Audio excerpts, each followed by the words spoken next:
사람을 가르치려거든 먼저 자신을 바로 세우라. 율곡 2. 나이 들수록 남을 무시하지 말아야 한다. 존중과 겸손, 어른의 품격, 교만의 시작. 나이가 들면서 우리는 많은 것을 경험하고 배웁니다. 수십 년간 쌓인 삶의 무게는 때로는 지혜가 되기도 하지만 때로는 교만의 씨앗이 되기도 합니다. 젊은 시절 실수했던 일들, 힘들게 극복했던 시련들, 그리고 그 과정에서 얻은 깨달음들이 우리 안에 축적되면서 자연스럽게 나는 안다라는 생각이 자리 잡게 됩니다. 문제는 이런 경험이 쌓일수록 남들을 가르치고 싶은 욕구가 강해진다는 것입니다. 특히 젊은 세대를 볼 때면 내가 그 나이였을 때는 그러지 않았는데 요즘 사람들은 왜 저럴까라는 생각이 먼저 듭니다. 이런 생각 자체는 자연스러운 것일 수 있지만 여기서 한 걸음 더 나아가 상대방을 무시하거나 깎아내리는 말과 행동으로 이어질 때 문제가 됩니다. 교만한 어른의 특징은 자신의 경험을 절대적 기준으로 삼는다는 것입니다. 내 때는 마리아로 시작하는 이야기들, 상대방의 말을 끝까지 듣지 않고 끼어드는 습관, 그리고 무엇보다 젊은 사람들의 새로운 사고방식이나 문화를 이해하려 하지 않는 모습들이 바로 그것입니다. 이런 태도는 결국 존경받기는커녕 사람들로부터 외면당하는 결과를 가져옵니다. 나이 든 사람이 갖추어야 할 진정한 품격은 경험을 무기로 남을 제압하는 것이 아니라 그 경험을 바탕으로 다른 사람을 이해하고 포용하는 것입니다. 교만은 관계를 단절시키고 소통을 막으며 결국 자신을 고립시키는 독이 됩니다. 우리가 정말로 존경받는 어른이 되고 싶다면 먼저 교만의 뿌리를 찾아 제거하는 것부터 시작해야 합니다. 율곡의 경고. 조선 중기의 대학자 율곡 2는 사람을 가르치려거든 먼저 자신을 바로 세우라는 명언을 남겼습니다. 이 말은 단순한 교육 방법론이 아니라 인간관계의 본질을 꿰뚫는 깊은 통찰을 담고 있습니다. 남을 변화시키고 싶다면 먼저 자신이 변화의 모범을 보여야 한다는 것입니다. 현실에서 우리는 종종 이 원칙을 거꾸로 적용합니다. 자신은 그대로 둔 채 남들만 변하기를 요구합니다. 특히 나이가 들수록 내가 이렇게 살아봤으니 너도 이렇게 해야 한다는 식의 일방적인 가르침을 베풀려고 합니다. 하지만 이런 방식은 효과가 없을 뿐만 아니라 상대방의 반발만 일으킵니다. 율곡이 강조한 자신을 바로 세우는 것은 완벽해지라는 의미가 아닙니다. 오히려 자신의 한계를 인정하고 끊임없이 성장하려는 자세를 갖추라는 뜻입니다. 이런 자세를 가진 어른은 남을 가르칠 때도 겸손합니다. 내 경험으로는 이런 것 같은데 어떻게 생각하니? 라고 묻거나 나도 예전에 비슷한 실수를 했었어라며 공감대를 형성합니다. 진정한 가르침은 위에서 아래로 내리누르는 것이 아니라 옆에서 함께 걸어가며 경험을 나누는 것입니다. 율곡의 가르침을 따라 먼저 자신을 돌아보고 자신의 부족함을 인정할 때 비로소 다른 사람에게도 진정한 영향을 미칠 수 있습니다. 이것이 바로 존경받는 어른과 그렇지 못한 어른을 가르는 중요한 차이점입니다. 자신을 바로 세운다는 것은 하루아침에 이루어지는 일이 아닙니다. 평생에 걸친 과제이며 나이가 들수록 더욱 중요해지는 덕목입니다. 율곡의 경고를 마음에 새기고 오늘부터라도 남을 가르치기 전에 먼저 자신을 돌아보는 습관을 기르면 어떨까요? 젊은 세대의 무시의 함정. 요즘 애들은 정말 버릇없어. 젊은 놈들이 뭘 안다고 우리 때와는 다르다니까. 마이너스 이런 말들을 얼마나 자주 듣고 또 하고 있는지요. 세대 간의 차이는 언제나 존재해왔지만 이를 무시와 편견의 근거로 삼는 순간 소통의 문은 닫혀버립니다. 젊은 세대를 무시하는 어른들의 공통점은 변화를 받아들이지 못한다는 것입니다. 기술의 발전, 사회 문화의 변화, 새로운 가치관의 등장을 모두 예전만 못하다는 프레임으로 바라봅니다. 하지만 이런 시각은 현실을 왜곡시킬 뿐만 아니라 젊은 세대로부터 배울 수 있는 소중한 기회를 놓치게 만듭니다. 젊은이들이 가진 장점은 분명히 있습니다. 새로운 기술에 대한 빠른 적응력, 기존 관습에 얽매이지 않는 창의적 사고, 불의에 대한 민감한 반응, 그리고 무엇보다 변화를 두려워하지 않는 용기가 그것입니다. 이런 것들은 나이 든 세대가 잃어버리기 쉬운 소중한 자질들입니다. 물론 젊은 세대에게도 부족한 면이 있습니다. 경험 부족으로 인한 성급함, 때로는 예의에 어긋나는 행동, 인내심의 부족 등이 그것입니다. 하지만 이런 부족함은 무시의 대상이 아니라 이해와 포용의 대상이어야 합니다. 우리도 젊었을 때 비슷한 실수들을 했었고 그 과정에서 성장해왔기 때문입니다. 젊은 세대를 무시하는 순간 우리는 그들로부터 배울 수 있는 모든 것을 포기하게 됩니다. 더 나아가 그들의 마음을 닫게 만들어서 우리가 전해주고 싶었던 소중한 경험과 지혜마저 전달할 수 없게 됩니다. 진정한 소통은 서로를 존중할 때만 가능합니다. 세대의 다름을 인정하고 그 차이 속에서 서로 배우려는 자세가 필요한 때입니다. 자기 성찰의 힘. 나이가 들수록 우리는 두 가지 선택 앞에 서게 됩니다. 남들을 바꾸려고 애쓸 것인가? 아니면 자신을 돌아보며 성찰할 것인가? 대부분의 사람들은 전자를 선택하지만 진정한 지혜는 후자에서 나옵니다. 자기 성찰의 힘은 우리가 생각하는 것보다 훨씬 크고 깊습니다. 성찰한다는 것은 자신의 과거를 되돌아보는 것에서 시작됩니다. 젊었을 때 했던 실수들, 후회되는 선택들, 그리고 그 과정에서 배운 교훈들을 정직하게 바라보는 것입니다. 이때 중요한 것은 자신을 미화하거나 합리화하지 않는 것입니다. 그때는 어쩔 수 없었다거나 시대가 달랐으니까라는 변명 대신 그때 내가 다르게 행동할 수 있었다면이라고 생각해 보는 것입니다. 자기 성찰이 깊어질수록 남에 대한 판단은 관대해집니다. 자신도 많은 실수를 했다는 것을 인정하게 되면 다른 사람의 실수를 보더라도 쉽게 비난하지 않게 됩니다.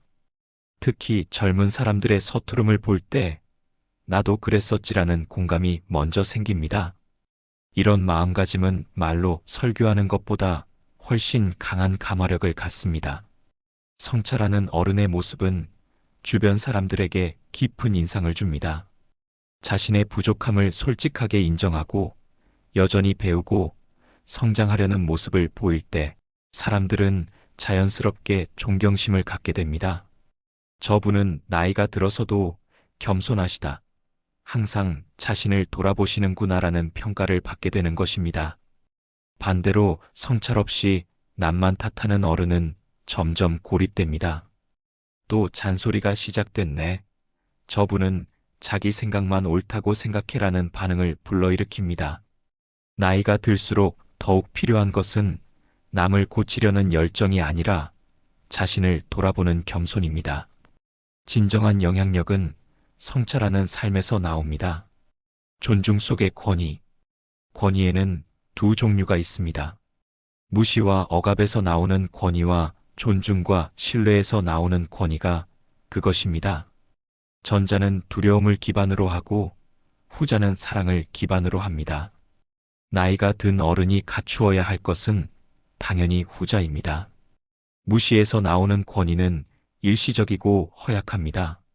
내가 나이도 많고 경험도 많으니까 내 말을 들어라는 식의 권위는 상대방이 그 자리를 벗어나는 순간 사라집니다.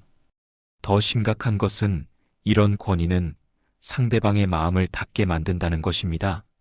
억지로 고개를 숙이게 할 수는 있지만 진정한 존경을 얻을 수는 없습니다.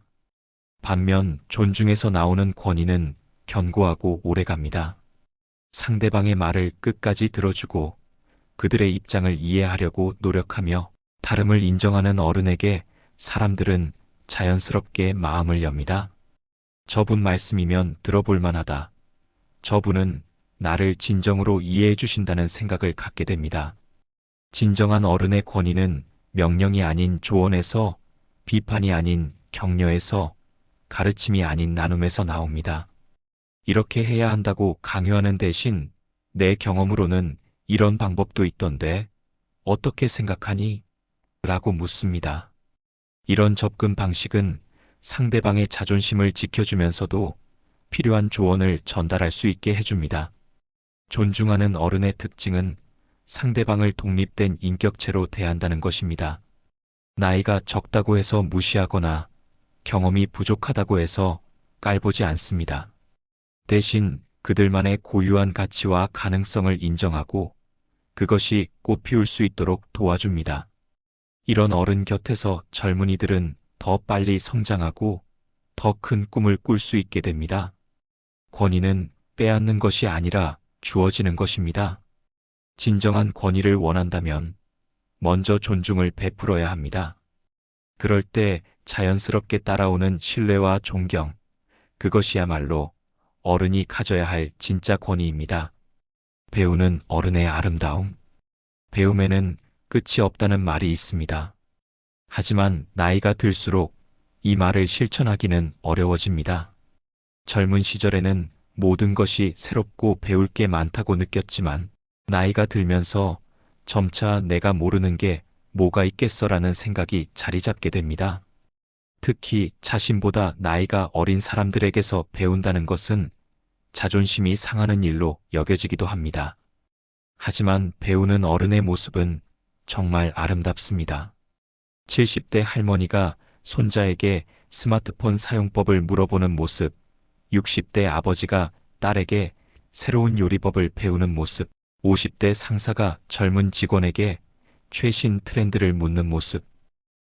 이런 장면들은 보는 이의 마음을 따뜻하게 만듭니다. 젊은 세대에게 배운다는 것은 단순히 기술이나 정보를 얻는 것 이상의 의미가 있습니다. 그들의 열정과 에너지, 새로운 시각과 창의적 사고를 접하면서 우리 자신도 더 젊어질 수 있습니다. 아, 이런 방법도 있구나. 이런 생각은 해보지 못했네라는 깨달음을 통해 굳어진 사고의 틀을 깨뜨릴 수 있습니다. 내가 모른다고 인정하는 용기는 실제로는 더 큰 존경을 불러일으킵니다. 젊은이들은 이런 어른을 보며 겸손하시다, 열린 마음을 가지고 계신다고 생각합니다. 반대로 모든 것을 다 안다는 듯이 행동하는 어른은 고집스럽다, 꼰대 같다는 평가를 받기 쉽습니다. 배우는 어른이 되려면 먼저 호기심을 잃지 말아야 합니다. 세상이 어떻게 변하고 있는지, 젊은이들이 무엇에 관심을 갖고 있는지, 새로운 기술이나 문화는 어떤 것인지에 대해 관심을 가져야 합니다. 그리고 무엇보다 나이가 들어서 뭘 배워라는 고정관념을 버려야 합니다. 평생학습의 시대에 가장 아름다운 어른은 끝까지 배우는 어른입니다. 나이는 숫자일 뿐, 진정한 젊음은 배우려는 마음에서 나온다는 것을 보여주는 어른 말입니다. 무시 대신 격려하기. 말 한마디의 힘은 생각보다 큽니다. 특히 인생 경험이 풍부한 어른의 말은 더욱 그렇습니다. 젊은이들에게 던지는 한마디가 그들의 하루를 망칠 수도, 반대로 새로운 희망을 줄 수도 있습니다. 그렇다면 우리는 어떤 말을 선택해야 할까요? 요즘 젊은 것들은 정말 너희 세대는 노력이 부족해. 내가 그 나이였을 때는 그러지 않았는데. 이런 말들은 상대방을 위축시키고 자신감을 떨어뜨립니다. 설령 좋은 의도에서 나온 말이라 해도 무시와 비교가 담긴 표현은 반발만 일으킬 뿐입니다. 젊은이들은 이런 말을 들을 때 또 꼰대 소리네, 이해받지 못하고 있구나 라고 느끼며 마음을 닫아버립니다. 반면 격려와 인정이 담긴 말은 놀라운 변화를 일으킵니다. 이런 시도를 해보는 너의 용기가 대단해. 실패해도 괜찮아. 그 과정에서 배우는 게 더 중요하거든. 너의 생각이 정말 참신하네. 이런 말들은 상대방에게 힘을 주고 더 나은 사람이 되고 싶다는 동기를 부여합니다. 격려의 힘은 단순히 기분 좋게 만드는 것에 그치지 않습니다. 진정한 격려는 상대방의 잠재력을 끌어내고 자신감을 회복시키며 새로운 도전을 할 수 있는 용기를 줍니다. 특히 어른이 주는 격려는 젊은이들에게 나도 할 수 있다, 누군가는 나를 믿어준다는 확신을 심어줍니다. 물론 무조건적인 칭찬이 능사는 아닙니다. 진정한 격려는 상대방의 노력과 성장을 구체적으로 인정해주는 것입니다.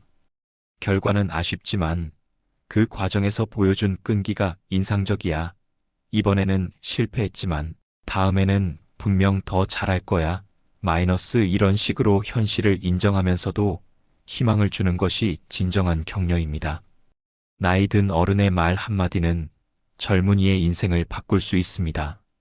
그 무게와 책임감을 느끼며 오늘부터라도 무시하는 말 대신 격려하는 말을 선택해보면 어떨까요?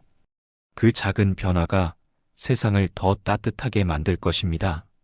존중으로 남기는 유산. 인생의 마지막에 우리는 무엇을 남기게 될까요?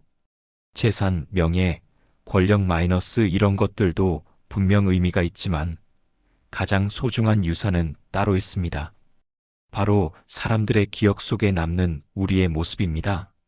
그리고 그 기억을 결정하는 것은 우리가 평생에 걸쳐 다른 사람들을 어떻게 대했는가입니다.